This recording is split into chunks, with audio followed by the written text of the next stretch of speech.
ఈ సంక్రాంతి సందర్భంలో హిందువులకందరికీ ఒక సాంప్రదాయం ఉంది. సంక్రాంతి రోజు తమ కుటుంబంలో పెద్దలు ఎవరైనా కాలం చేసుంటే వారిని గుర్తు చేసుకుంటూ వారి పేరుతో పుణ్య స్నానాలు చేసి సంతర్పణలు అలాగే పూజలు చేయడం ఆనవాయితీ. అదేవిధంగా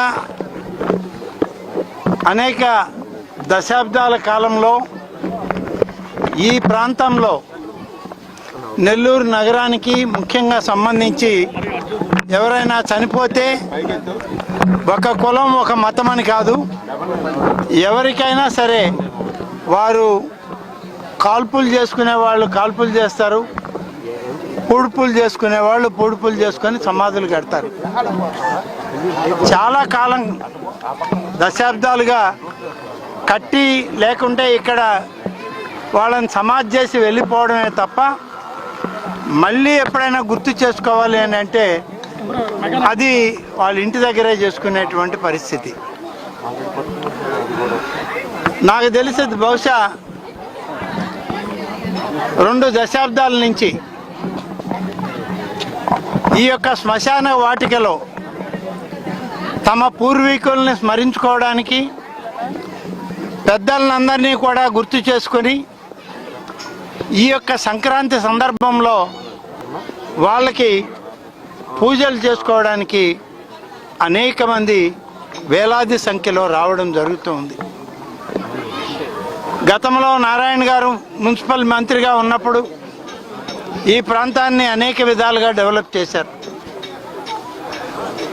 వారు రాజకీయాల్లోకి రాక మునుపు ఈ నెల్లూరు నగరంలో మున్సిపల్ చైర్పర్సన్గా 3 దఫాలుగా శాసనసభ్యుడిగా ఉన్నటువంటి కీర్తిశేషులు శ్రీ ఆనం వివేకానందరెడ్డి గారు కూడా ఈ యొక్క శ్మశాన వాటికని అభివృద్ధి చేయడంలో పూర్వీకుల్ని గుర్తించి పూజలు చేసుకోవడంలో సంక్రాంతి రోజు దీనికి ఒక ఆనవాయితీని ఆయన ప్రారంభించడం జరిగింది. ఆ తర్వాత నారాయణ గారి సమయంలో దీన్ని ఇంకా పెద్దది చేశారు, దీన్ని ఇంకా గొప్పగా తీర్చిదిద్దారు. ఈరోజు ప్రతి ఒక్క కుటుంబంలో జరిగినటువంటి ఆ సమయాన్ని బట్టి అందరూ ఇక్కడికి వచ్చి పూర్వీకులను గుర్తు చేసుకొని పూజాది కార్యక్రమాలు చేసుకుని ముందుకు కొనసాగిస్తున్నారు. అన్ని విధాలా సహకరిస్తుందని చెప్పి ఆశిస్తూ సెలవు తీసుకుంటున్నాను. ఒక సంక్రాంతి పండుగ రోజు జనరల్గా మన ఆచారం పెద్దలకు పెట్టుకోవటం అనేది మెయిన్గా ఆచారం.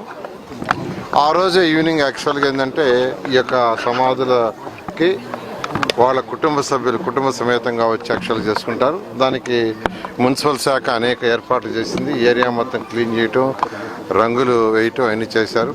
ఆ యొక్క అధికారులను కూడా నేను అప్రిషియేట్ చేస్తున్నాను. నేను ఈరోజు దేవాదాయ శాఖ మంత్రి గౌరవనీయ రామరెడ్డి గారు నేను యాక్చువల్గా ఈరోజు ఇక్కడికి రావడం జరిగింది. వచ్చి ఇక్కడ ఏర్పాట్లు ఎలా చేశారు, ఎలా ఉందని చూసాను. నిజంగా చాలా చక్కగా ఏర్పాట్లు చేశారు. వాళ్ళందరినీ కూడా మరొకసారి నేను అభినందిస్తున్నాను. ఫ్యూచర్లో కూడా ఇక్కడ అనేక డెవలప్మెంట్ చేయాల్సిన అవసరం ఉంది. పక్కన ఒక డంప్ యార్డ్ ఉంటే ఆ డంప్ యార్డ్ని కూడా క్లీన్ చేసాము. అదేవిధంగా ఇంకా ఎందుకంటే జనాభా రోజుకి జనాభా నెల్లూరు మున్సిపల్ కార్పొరేషన్ పెరుగుతుంది. చేర్పులు కావాలని పునర్నిర్మాణం చేయాలని ప్రజాప్రతినిధులు రిక్వెస్ట్ చేశారు. దాని మీద ఈరోజు ఎండోమెంట్స్ డిపార్ట్మెంట్ అధికారులతో యాక్చువల్గా ఈరోజు రివ్యూ పెట్టారు రామనారాయణ గారు. అక్కడ ఏమేమి వర్క్ చేయాలో పని లెంతీ ఉంటే ఒక 3 years పడుతుంది, ఇలాంటి 1 year 1.5 yearలో కంప్లీట్ చేస్తామని ఈరోజు గౌరవనీయ మంత్రి రామనారాయణ గారు చెప్పడం నిజంగా చాలా సంతోషం. నెల్లూరు ప్రజలందరి తరఫున వారికి ప్రత్యేకంగా ధన్యవాదాలు.